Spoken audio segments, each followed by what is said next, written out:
And welcome back, and here's your latest housing market update. According to Redfin today, pending home sales decreased by 19% from 1 year ago. Besides the prior 4-week period, that's the biggest decrease going back to January this year. So not only are we seeing a decrease of contracts being signed between buyers and sellers, we're also seeing a decrease of new listings as well.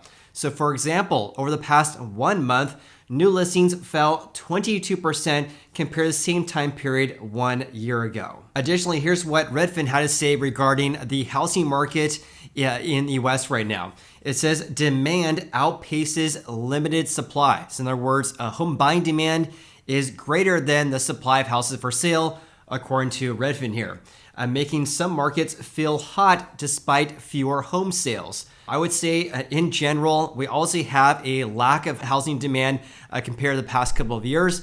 We are starting to see this uptick in demand in some markets. And actually going to be sharing a real life example regarding what we're seeing right now in Sacramento, for example, regarding how fast or how slow houses are selling, and also how many offers home sellers are getting as well right now, because this really tells us really what's happening right now regarding our housing market in Sacramento, which is a little bit different than what some of these other lagging indicators suggest here. So anyways, here's what Redfin had to say. Limited new listings, in other words, a lack of houses being listed for sale, are making it feel like a seller's market in some parts of the US, even though sales are down by double digits. But some markets are still cooling off though. If it feels like there's not enough houses for sale for the people who want to buy one, it's because there aren't. Even though elevated rates continue to dampen home buying demand, low inventory, I would say historically low inventory, means that homes that are for sale are going fast in some parts of the country. So if you guys missed my video from, a couple of days ago, I shared how inventory levels across the United States are up by about 50 to 60% according to Realtor.com as well as AltosResearch.com. So we have far more houses for sale right now compared to 1 year ago and also compared to 2 years ago. However, though, even though we're up by about 50 to 60%, we have approximately 51% fewer houses for sale right now compared to the same time frame in 2019. Which obviously is a big problem. It's actually getting worse due to this huge decrease of new listings as well. It says here the pool of houses for sale is shrinking quickly, mainly because new listings are scarce. So for example, new listings fell by 21.8% compared to the same time frame in 2022. One of the biggest drops since the start of this pandemic. And that's contributing to an unseasonably early spring decline in the total number of houses for sale. So in other words, a lack of houses being listed for sale is causing inventory levels to be at historically low levels, which is entirely abnormal during this time of the year. This is obviously in April. I'm talking about March's stats in today's video. It's more normal to see an increase of new listings and of course an increase in housing supply as well. Redfin also mentioned that average mortgage rates have been decreasing for 4 consecutive weeks, dropping to 6.28% according to the latest trends from Freddie Mac. But today, which is, April 7th, average rates actually increased by 16 basis points. The average rate for people with exceptional credit, according to the Mortgage News Daily, is at 6.34%. FHA and VA loans is around 5.9%. Also, when looking at average rates compared to 1 year ago, average rates were at 4.97%. Therefore, rates have increased by 1.37 percentage points over the past 12 months. Now, even though rates are much higher compared to 1 year ago, they have decreased from the 7.1% that we saw in early March this year. So rates have decreased approximately 80 basis points over the past 30 days or so. Redfin also posted the following here. They say home buyers are snapping up houses that do get listed for sale. Of the houses that go under contract, nearly half are doing so within the first 2 weeks. That's up from approximately 1/4 at the start of this year. So at the start of this year, approximately 25% of the houses that sold within the first 2 weeks of the house being listed for sale. But now that share is approximately half are selling within the first 2 weeks of being listed for sale. So that leads me to this right here.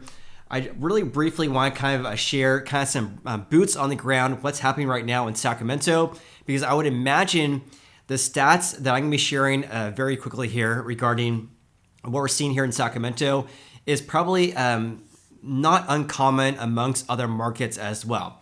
So for example, according to the Sacramento Association of Realtors, which by the way, this is a public website, you guys can feel free to Google Sacramento Association of Realtors housing stats.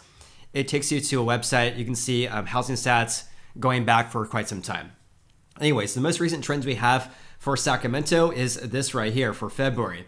So active listing inventory, the number of houses for sale decreased 14.5% compared to January. Highly unusual. It's more normal to see an increase of housing inventory in February compared to January. Also, inventory increased by 25% compared to February of 2022. The month supply is sitting at 1.6 months. 1 year ago, it was 0.8 months. That means the month supply or the months of inventory has doubled compared to 12 months ago.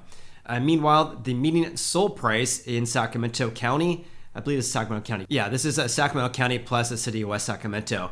The median sold price, $499,000. That's a decrease of 7.6% from 12 months ago. So the median sold price down by about 8% from 12 months ago. Look at this though.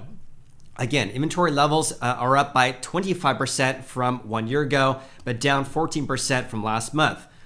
Again, look at this. The inventory levels right now, this February, again, approximately 1,100 houses for sale. Back in February 2022, it was well below that, 25% below, in fact. Also in 2021 in February, it also was on par with February of 2022. Look at February of 2020 though, right before the onset of COVID here. There's approximately 1,400 houses for sale. Now there's only 1,100. So by my dumb math, that's a decrease of 21% in the number of houses for sale in Sacramento County compared to pre-COVID levels. Also, check this out because this is something new I'm going to be incorporating in today's video. So please leave me a comment below if you guys get any value out of this because this is actually something new. A lot of you guys commented saying you want to hear kind of like boots on the ground, what's happening right now in the market. Here's an example. So in Sacramento County, this is actually a search on our local MLS or multiple listing service that agents have access to. So I'm looking at residential properties and only single family houses only, excluding condos and multifamily. Here's what I'm going to be doing here. Looking at pending home sales. So houses currently under contract with a home buyer and home seller. And in my area, it's more common to have an escrow period of around 25 to 30 days. So after you get your offer accepted, approximately 25 to 30 days later, the house becomes officially in the hands of the new buyer, right? So I'm looking at pending home sales, which is a really good leading indicator of our U.S. housing market, or at least the Sacramento housing market. So pending home sales, also looking at the entire county of Sacramento, which encompasses approximately 1 million people. It's a giant area. Looking at the price ranges of $300,000 to $500,000. That's asking prices. Also looking at 3-bedroom and 2 baths or bigger than that. So here's what happens when I actually run this search right here. So in Sacramento County, looking at home prices in the range of $300,000 to $500,000, which by the way is below the median sold price of $500,000. There's there's 353 pending home sales right now. Look at this though, because I actually can sort this by the number of offers here. I'm sorting this by the highest number of offers received. Look at this, 30 offers, 29 offers, 25 offers, 23 offers, a giant amount of offers received for these houses right here. So look at this, going down here, look how many houses are over 10 offers. Going back to the second page here, 10 offers, 9 offers, etc., etc. There are quite a few houses that only have 1 offer received, as you can see right there, and also on this page right here, a lot of houses with only 1 offer received. But look at this though. I'm able to export this to an Excel file, looking at all these houses that are under contract right now.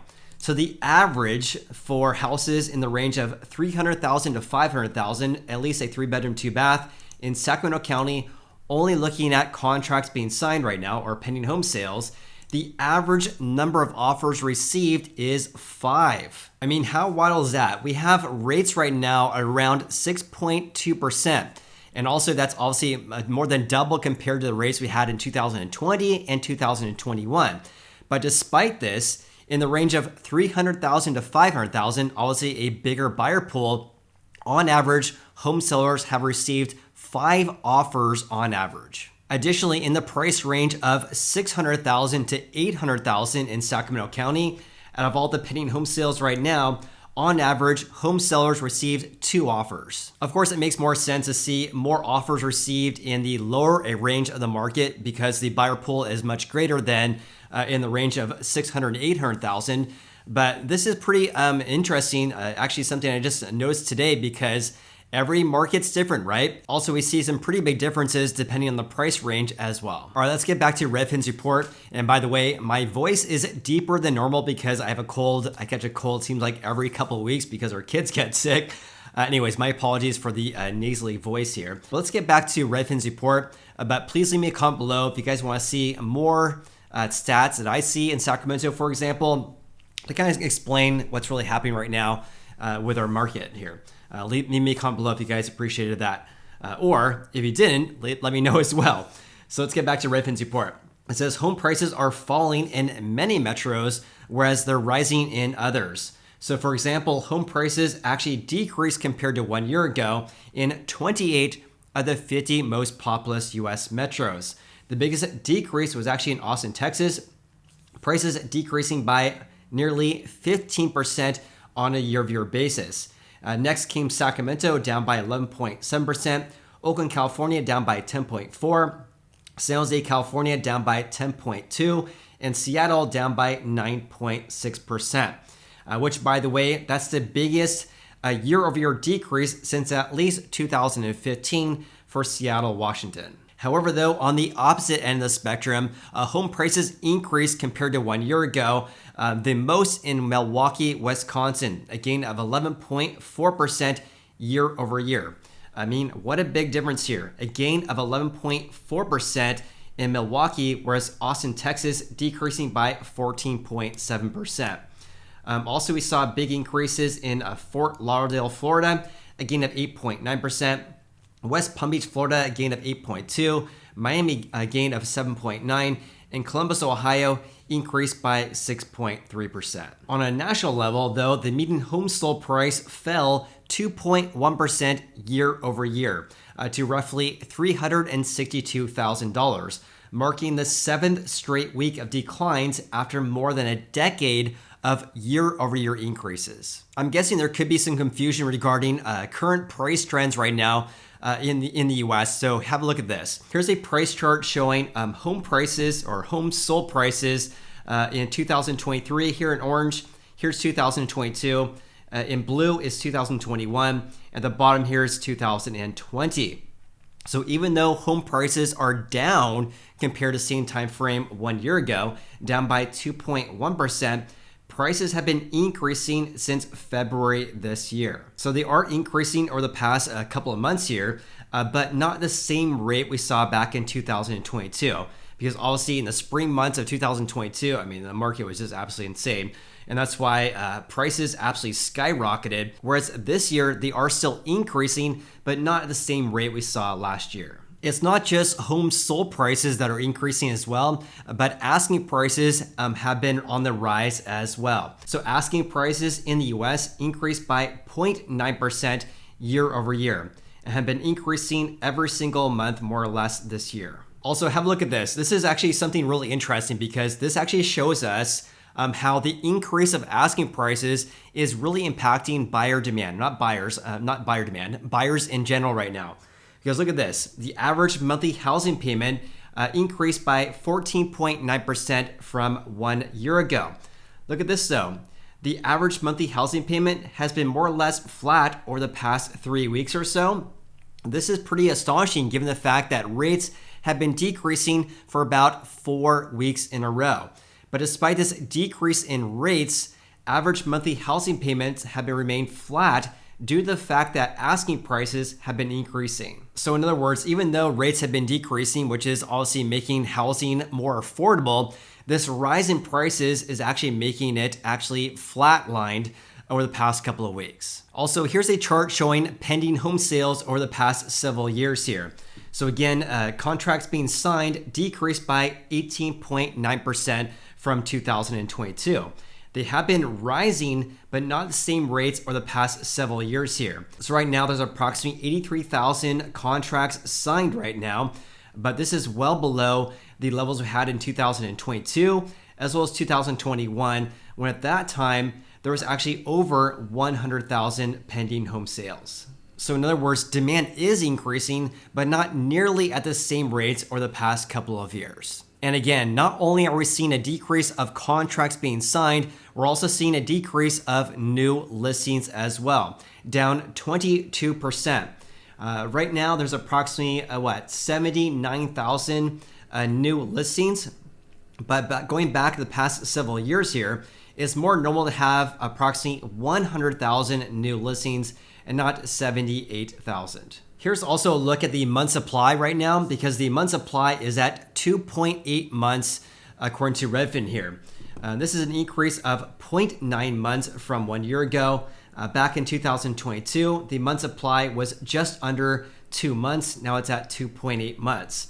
Now, having said that, we're still above 2021, of course, 2022, but the month supply has been decreasing ever since February this year. So for example, in February, early parts of February, the month supply was 4.5 months. Now it has decreased to 2.8. Here's also something I found to be interesting as well. When Redfin looked at the percent of pending home sales that went under contract within the first 2 weeks, in other words, the home seller accepted an offer within 2 weeks of their listing their house for sale here. So that's 47%, 46.9% to be exact, which is above 2020, obviously more impacted by COVID lockdowns than anything else, but actually only slightly off the past couple of years. So for example, in 2022 at this time, that percentage was around 53%. Now it's 47%. Let's also talk about how fast or how slow houses are selling in the US right now, because the median days in the market is at 39 days. 1 year ago, it was 23 days. This means it's taking just over 2 weeks longer to sell a house right now compared to the same time frame last year. In addition, days in the market has been decreasing ever since February this year. So at the peak, which is in early February this year, days in the market was about 50 days. Now it has decreased to 39 days, which of course means that houses are selling faster compared to February, which by the way is entirely normal, because as you can see right here, over the past 4 years, the peak was in early February each year. Also, according to Redfin, approximately 27% of houses that sold over the previous 4-week period here sold above the seller's final list price. So approximately 3 of every 10 houses that sold above the seller's asking price. In contrast though, of course, this means approximately 73% sold at or below the seller's final list price. And speaking of houses selling under the seller's asking price here, on average, houses sold for about 1% below the seller's final list price. That's because the average sale price to final list price ratio was 98.7% this year. But last year at this time, that ratio was approximately 102%. So 1 year ago, houses on average were selling for about 2% over their asking price. Now they're selling for about 1% below. So I'd love to hear from you guys. What's your biggest takeaway from today's video? Mine is due to the fact that demand is increasing, but not nearly at the same pace over the past couple of years, as you can see by this double-digit decrease of contracts being signed. But we're also seeing a lack of people listing their house for sale, also down by about 20% as well compared to last year. So we're seeing a fallout in demand, but also a fallout of people listing their houses for sale, which is causing an upward pressure on home prices right now. And of course, with that said, I'll definitely keep you posted with the latest developments. I appreciate you guys watching this video and for supporting my YouTube channel. Hope you guys have an awesome day and look forward to seeing you on the next video.